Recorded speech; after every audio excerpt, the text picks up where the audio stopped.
Bien, en esta oportunidad nos acompaña el abogado constitucionalista, el señor Luciano López, con quien vamos a conversar acerca de este tema coyuntural, el adelanto de las elecciones. Le damos las buenas tardes al señor Luciano López. ¿Cómo está? Muy buenas tardes, muchísimas gracias por la invitación. La primera pregunta que quisiera plantear en este contexto del adelanto de las elecciones, porque no solamente es un adelanto para el tema presidencial o el escenario presidencial y congresal, también el Parlamento andino, no nos olvidemos en ese contexto, ¿no? Entonces, la primera pregunta que quiero plantearle es ¿cuál va a ser el impacto en nuestra democracia que va a generar este adelanto de las elecciones? Porque todos queremos salir de esta crisis política, pero ¿cuál va a ser el impacto? Bueno, yo lo que veo es que el impacto, grosso modo, es que por segunda vez, después de 22 años exactamente, estamos replicando una fórmula que de alguna manera puede entenderse como una revocatoria de mandato presidencial y parlamentario, porque no olvidemos que la primera vez que se usa una fórmula de esta naturaleza fue en el año 2000 con la caída del Fujimorato, ¿no? Correcto. Entonces, es en esa oportunidad donde se idea esta este mecanismo de introducir unas disposiciones transitorias especiales en la Constitución que recorten un mandato. En esa oportunidad fue de 5 años a un año. En esta oportunidad lo estamos haciendo después de aproximadamente año y medio, ¿no? Ujú. Con lo cual es preocupante de todas maneras para nuestra democracia porque no es lo ideal y por eso que frente a una situación de esta naturaleza, creo que la otra beta, por decirlo de alguna manera, del impacto, como lo ha dicho usted, de una situación como esta, de reproducir un mecanismo existente en una crisis tan grave como fue en el año 2000, es que demos lugar a pensar en unas reformas constitucionales fundamentalmente en el tema político, que es algo que definitivamente nos deja como saldo esta aguda crisis que no ha cesado exactamente desde el año 2016. Claro, es importante señalar el contexto, ¿no? 2016 empieza ya un momento importante para nuestra democracia, donde el expresidente Kuczynski frente al Congreso que tenía fuerza popular, pues tuvieron una contienda política, si se quiere decir así, ¿no? Y llegamos hasta este momento en donde en 5 años hemos tenido 6 presidentes. Entonces, eso es bastante preocupante porque es un récord no para estar contentos o alegres, sino para preocuparnos sin duda. Ustedes han presentado, y digo ustedes como estudio jurídico, un anteproyecto de ley de reforma constitucional en donde señalan algo muy interesante con respecto a las elecciones del año pasado, y quiero citar: el serio déficit de legitimidad queda flagrantemente expuesto. Por cada 100 votantes que integran el universo del padrón electoral, 30 no fueron a votar. 30 no fueron a votar, ¿no? 11 personas votaron por Pedro Castillo, 8 lo hicieron por Keiko Fujimori. 9 votaron en blanco, 4 votaron nulos, mientras que 38 votaron por cualquier otro candidato. Entonces, en este contexto, ¿cuál es la importancia de dar pasos en términos de reforma? Porque si 30 no votaron y los otros que votaron por los candidatos son bastante reducidos los índices, ¿cómo hacemos para salir de este escenario, no? Bueno, definitivamente que creo que la primera medida es que de ninguna manera el Congreso de la República se le debe ocurrir suspender las primarias abiertas. Creo que es lo primero que deberíamos pensar. Y recordemos que en las últimas elecciones generales y en las municipales, lamentablemente el Congreso lo que hizo fue suspender la entrada en rigor de las leyes que justamente establecen las primarias abiertas como un mecanismo de tratar de mejorar la representación. Eso como punto de partida. Lo segundo es lo que nosotros estamos proponiendo. Creo que por el momento tenemos que aprobar unas reformas mínimas. Nosotros hemos planteado 4 bloques, ¿no? 4 bloques mínimos. El primero es tratar de reformar el mecanismo de la elección de la segunda vuelta presidencial y Ujú. unificar con esa oportunidad la elección de los congresistas. Esto último no es nuevo, es una propuesta que ya había hecho la Comisión de Alto Nivel para la Reforma Política. Recordarán, esta fue una comisión formada durante el gobierno del señor Vizcarra, que presidió el señor Fernando Tuesta, y que es el que plantea esta solución de que los congresistas pueden ser elegidos en segunda vuelta justamente para evitar la atomización. Aquí abro un paréntesis. El gran problema que tenemos es que en realidad no tenemos partidos políticos. Nuestros partidos políticos son totalmente informales, esa es la verdad. Por eso es que el mecanismo de las primarias es para fortalecerlos, para unirlos a una mejor representación, y por eso es que nosotros pensamos que una propuesta, por ejemplo, como la de la Comisión Tuesta, que está pensada como una reforma legal, en realidad debería ser una reforma constitucional.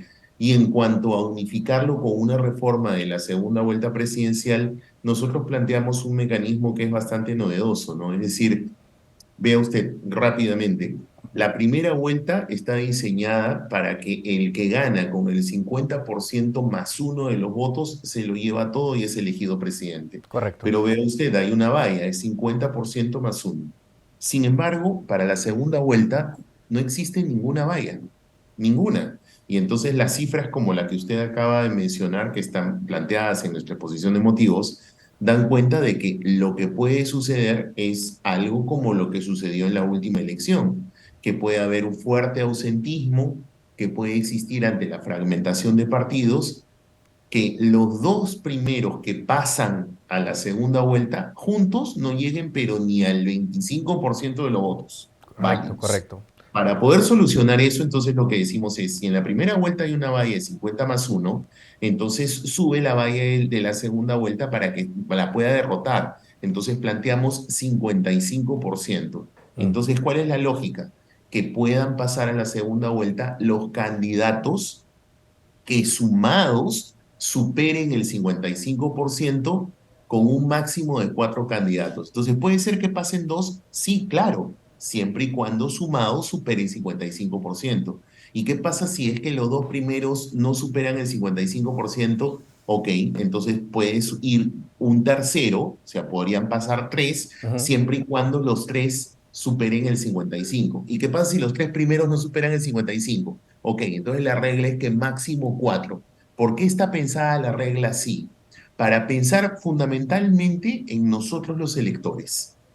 Básicamente es eso, para tratar de, además de fomentar propuestas más centristas, para fomentar alianzas electorales. Y entonces eso tenga un correlato con un mejor arrastre de voto, es decir, un voto más Claro. inteligente al momento de que se pueda unificar con la segunda vuelta, y así vamos licuando esta atomización de partidos y le damos mayor gobernabilidad, Sin o bien duda. una oposición fuerte o bien un oficialismo fuerte, ¿no? Sí, sin Entonces, duda. grosso modo, esa es la primera reforma que Sí. estamos planteando. Ahora, sí, el Partido Renovación Popular ha incluido, ¿no?, una discusión en el Congreso de la República, que es la salida de todos los representantes del sistema electoral, sea el Jurado Nacional de Elecciones, la Oficina Nacional de Procesos Electorales y el Registro Nacional de Identificación y Estado Civil. Sin embargo, durante los días de discusión, pues, el sistema electoral, no solamente en el 2021 y en este año, el 2022, ha funcionado de manera adecuada, ¿no?,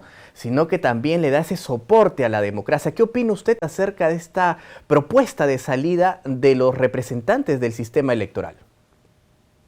Lamento profundamente que el Partido Renovación Popular formule una propuesta antidemocrática e inconstitucional. ¿Y por qué digo que es antidemocrática e inconstitucional?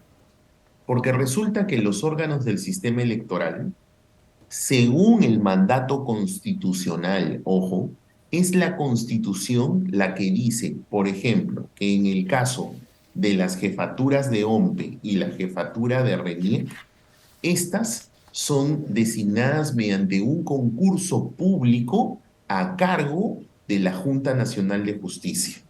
Entonces, cuando quisieran recortar un mandato, por eso digo que es una fórmula antidemocrática e inconstitucional, primero que por ley están pensando enmendarle la plana y por tanto menoscabar las atribuciones de la Junta Nacional de Justicia, que es la única que los puede nombrar en un concurso público y removerlos por un procedimiento disciplinario, sin contar que afecta el derecho al ejercicio pleno de la función pública de quienes ocupan, de los que son los funcionarios que ocupan estas jefaturas. Y en el caso del Jurado Nacional de Elecciones es peor, porque en el caso del Jurado Nacional de Elecciones la Constitución establece que el representante del Poder Judicial, que es quien preside además el jurado, es elegido por la Sala Plena de la Corte Suprema. O sea, por ley pretenden desconocer esa atribución de la Sala Plena de la Corte Suprema y cortar ese mandato. Lo mismo con la Junta de Fiscales Supremos, que es el que elige representante del Ministerio Público,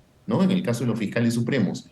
Y en el caso del resto de miembros, ve usted, se elige el representante del Colegio de Abogados de Lima a través de una elección de todos los agremiados. Correcto. Y en el caso de los otros dos, por junta de decanos de la Facultad de Derecho, universidades privadas y públicas, sin contar que operativamente es una fórmula totalmente irrazonable, porque no sé si usted recordará cuánto tiempo estuvimos sin el representante del Colegio de Abogados, El CAL. solamente por mencionar un caso. Correcto. ¿Usted se imagina si le dan de baja a todos?